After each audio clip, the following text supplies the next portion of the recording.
భూటాన్ చిన్న దేశం కానీ పెద్ద మనసున్నది. భూమి మీద చిన్నదే అయినా మనసులో మహత్యం నింపుకున్న దేశం భూటాన్. ఇక్కడ సంతోషం అనేది సంఖ్య కాదు, జీవన విధానం.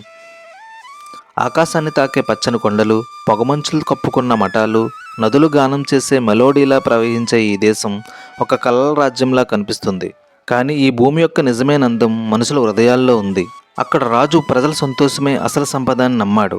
ఒకరోజు ఆయన దేశం అంతా పరిశీలిస్తుండగా ఒక పల్లెలో జంతువులను మాంసం కోసే చంపుతున్న దృశ్యం కనిపించింది. రాజు మౌనంగా చూసి ఆలోచించాడు, మన ఆనందం ఇంకొక ప్రాణి బాధ మీద ఆధారపడకూడదు. అప్పటి నుంచి భూటాన్లో జంతువుల వ్యధ, వేట, మాంసం వ్యాపారం పూర్తిగా నిషేధం చేశారు. ప్రభుత్వం ప్రజలకు శాకాహార జీవన విధానం ప్రోత్సహించింది.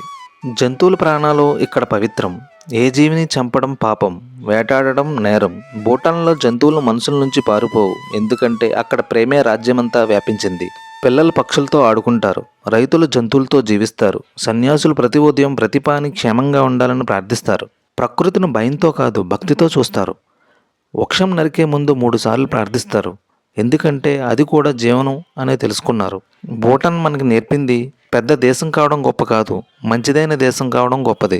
భూటాన్ చూపిన మార్గం మనందరికీ ఒక గుర్తు. ప్రతి ప్రాణి ఈ భూమి మీద బతకడానికి సమాన హక్కు కలిగి ఉంది.